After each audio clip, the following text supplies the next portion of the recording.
Meus amores, vamos hoje para a nossa correção da revisão de história que nós fizemos na aula de oficina de negócios de ontem. Hoje a gente vai corrigir.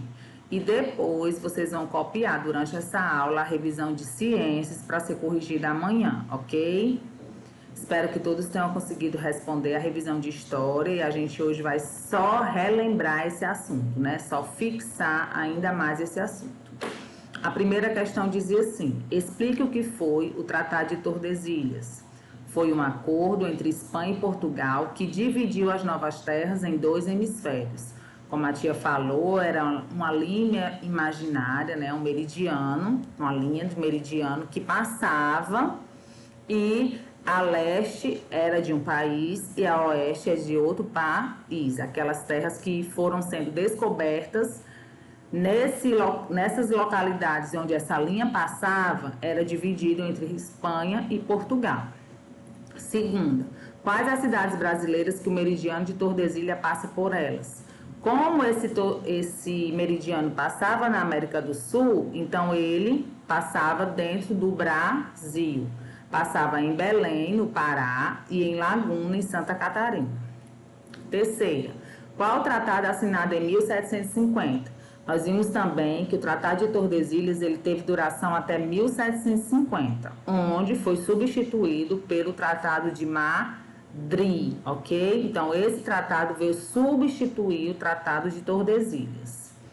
Quarta questão, quais as grandes potências mundiais que realizaram as grandes expedições? Naquela época, as grandes potências eram Espanha e Portugal. Eram os países mais ricos da época que tinham condições de custear essas navegações para a descoberta de novas terras. Hoje, atualmente, nós diríamos que quem seria a grande potência, né? Os Estados Unidos, mas naquela época era Espanha e Portugal. Quinta questão, o que permitiu aos portugueses e espanhóis a introdução de sua cultura, religião e língua?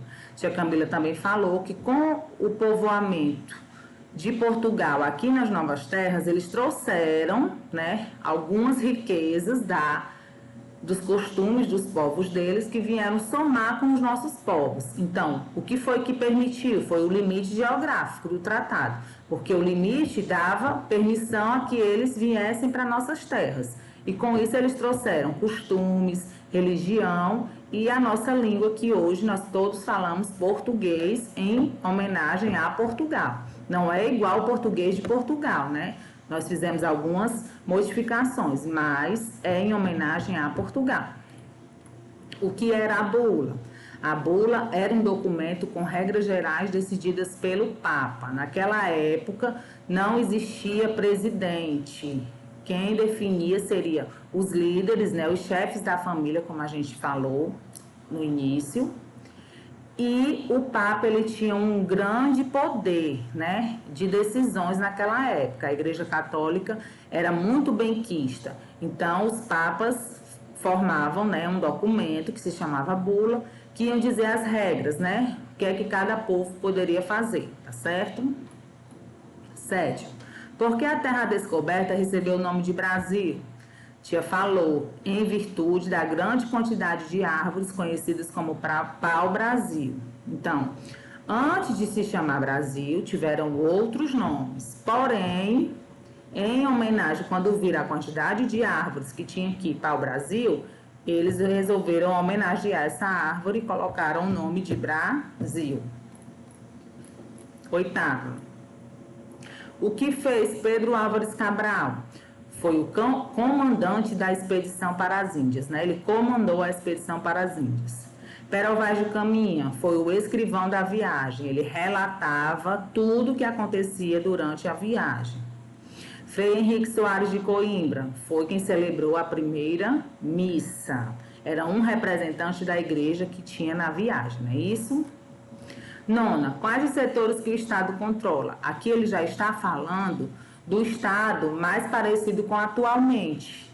Qual a responsabilidade do Estado? Então, ele controla o setor educacional, o setor da saúde, o setor econômico e a política nacional.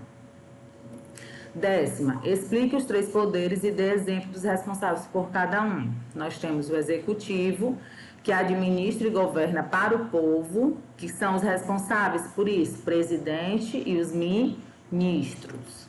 Legislativo, cria as leis, que são os deputados e senadores. E judiciário é quem aplica a lei e julga os crimes, que são os tribunais. Botei 2 exemplos aqui, Tribunal de Justiça e Tribunal Eleitoral. Mas existem vários outros tribunais, ok? Então, bons estudos. Espero que todos consigam fazer a prova de história. Tá bem fácil, tá, gente? Vamos ver agora a nossa revisão de ciências, como eu falei logo no início. Nossa revisão de ciências inicia com os conteúdos que vão ter na prova. Os conteúdos que estão lá no roteiro. Ciclo da água, classificação e utilidades da água, ecossistema, produtores, consumidores e decompositores. Então, a nossa prova de ciências vai do assunto da página 100 até a 127. Primeira questão, bem fácil. Quero só que vocês definam o tipo de água. Essas águas aqui, esses tipos aqui. Não coloquei todos. Você vai definir água potável, água destilada, água alcalina e água termal. Segunda, como a água pode cair das nuvens? Nós sabemos que a água, quando chove, né, ela evapora e sobe para as nuvens novamente.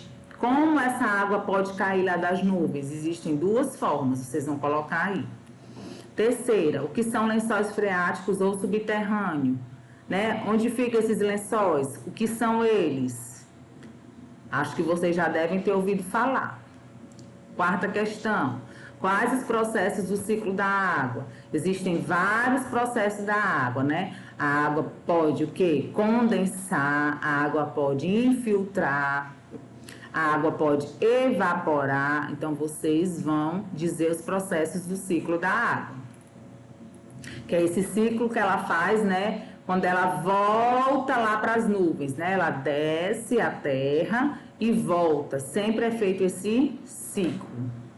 Quinta questão, diferencie fatores bióticos de fatores abióticos. Aqui nós já estamos entrando no conteúdo de ecossistema. Sabemos que aí são os seres vivos e os seres físicos, mais conhecidos como não vivos. Então, você vai dizer quais são eles, quais são os bióticos e quais são os abióticos. Sexto, o que é ecossistema? Sétima, que tipo de ecossistema é conhecido como berçário natural? A tia, quando explicou, e no livro de vocês, vem falando sobre 3 tipos, né? Ele dá exemplo de 3 tipos de ecossistema. Qual é o que é conhecido como berçário natural? Que é muito rico, certo? Vocês vão botar aí. Oitava questão, de suma importância para o ecossistema, é a teia alimentar. Então, você vai dizer o que é essa teia alimentar. Nona, cite exemplos de... Nós sabemos que a teia alimentar, né, a cadeia alimentar, ela é formada por um ciclo também, né, que acontece com os animais, né, com os seres vivos, que eles precisam uns se alimentarem dos outros para que tanto equilibre o ecossistema e eles consigam sobreviver. Porque nós sabemos que nós precisamos nos alimentar para adquirir o quê? Energia. Então, você vai dizer, vai dar um exemplo de um consumidor primário, um consumidor secundário, um consumidor terciário e um decompositor, certo? Todos esses aqui fazem parte de quê? Da teia alimentar, né? Da cadeia alimentar. E, por fim, na 10ª, vocês vão dizer o que são seres produtores. O nome já está dizendo, né? Produtores. Quem produz. Então, quais são os seres que conseguem produzir seu próprio alimento? Você vai citar o exemplo, certo? Então, amanhã a gente vai fazer a correção de ciências. Como eu falei durante a aula passada, a revisão do conteúdo não se resume somente a essa que eu passo no caderno. Vocês devem ler os textos, vocês devem ler as atividades do livro, porque a tia Camila tirou tudo do conteúdo do livro, certo? Não vão ser essas questões que vão estar na prova. Vou explorar esse conteúdo, mas com outras questões. Então, fiquem com Deus, que Deus abençoe todos vocês. Qualquer dúvida, a tia tá ali no grupo, tá bom? Para tirar com vocês. Cheiro!